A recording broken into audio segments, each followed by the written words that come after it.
Hi, I'm David. And now we're going to look at this problem. We're given the indefinite integral of 1 over 1 plus the square root of 2x with respect to x. And we're given a hint. We're given the hint that we're supposed to use u substitution and also that we should pick u to be the denominator. Okay, that's a very nice hint in this problem. So they say let u equal 1 plus the square root of 2x.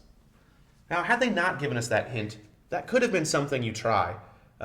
You might have also tried 2x or the square root of 2x, and those would not have worked out so nicely. But in this case, they've given us this hint, so let's follow it through and see where it leads us. Okay, well, that's nice because when I rewrite this integral, I'm going to have the integral of 1 over u. And I know how to deal with that at least. But let's see where everything else turns out. I need to figure out the derivative of 1 plus the square root of 2x with respect to x. Well, the derivative of 1 is 0, and the derivative of square root of 2x, that's the same as 2x raised to the 1/2 power. That's 1/2 times 2x. Well, it was raised to the 1/2 power, so now it's raised to the negative 1/2 power. And then by the chain rule, I've got to multiply by the derivative of the inside, which is 2. Now that's the derivative with respect to x of u, so du is equal to this times dx. I can't forget that dx. Okay, that's significant, right? That's pretty big. I can simplify it a little bit. I can take out this 2 and the 1/2. And I'm really just left with du equals, well, since 2x is raised to the negative 1/2 power, I'll write it as 1 over the square root of 2x dx. Well, I definitely have a dx in there, so that's good. So let me write that dx in there. That's how everything is now, but I still need this 1 over the square root of 2x. So let me go ahead and put that in the problem. 1 over the square root of 2x. But I want to make sure that I haven't changed anything. So I'll also multiply by the square root of 2x over 1. Now certainly this whole thing is equal to 1. And if I'm worried about putting in square roots, well, x has got to be greater than or equal to 0 here for sure. But x already has to be greater than or equal to 0 because there's a square root of 2x in the original problem. So I haven't changed my domain of my function at all. And I'm just multiplying by 1. Okay, well, at least I know that this piece, this is the same as du. But now I got to figure out how to deal with this square root of 2x here. So this integral is equal to the integral of 1 over u times something times du. And the square root of 2x, that's what I've got to figure out now. So I look back over my problem and I think, well, how could I rewrite the square root of 2x? And I look back over what I've got and I say, well, here's a square root of 2x right here. I can solve this equation for the square root of 2x, and I can write the square root of 2x equals u minus 1.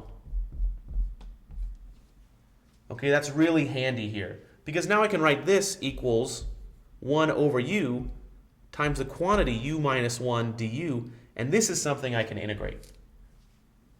Okay, this is something that you might not have thought of initially when doing a u substitution. So it's really nice that they gave us this hint that u would be equal to 1 plus the square root of 2x. And it works out just fine. Another thing I can do before I integrate is I can bring this 1 over u inside the parentheses.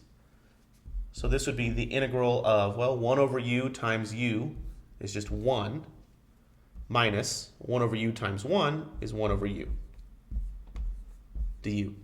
Now I can integrate this. I have a formula for both of these. The integral of 1. Sometimes students are tempted to say the integral of 1 is x, but my variable of integration here is u. So the integral of 1 with respect to u is u.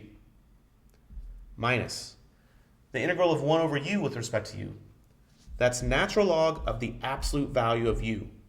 Again, sometimes students are tempted to leave off these absolute value bars, but they're necessary.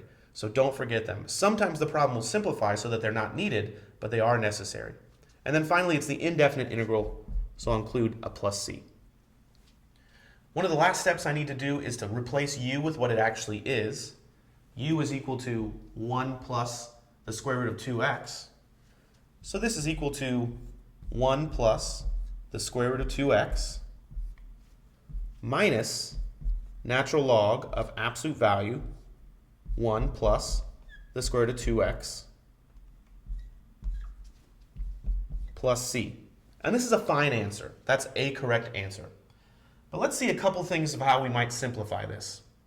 First of all, 1 plus the square root of 2x has always got to be greater than or equal to 1. Why is that? Well, I already know that the square root of 2x, the smallest that could be, would be 0. So the smallest this whole thing could be would be 1.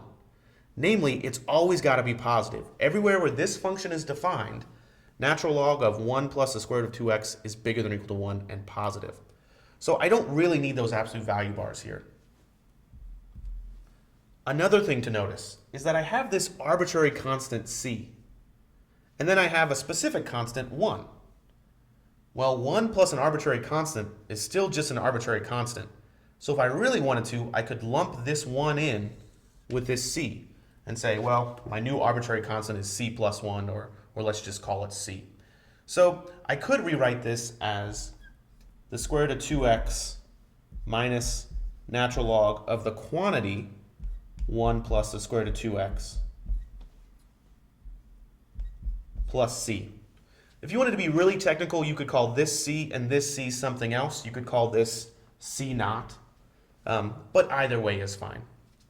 And this answer is just as valid as the previous one. Sometimes it's important to see how you can get from one correct answer to another correct answer, especially when looking in the back of the book for correct answers. Thanks for watching.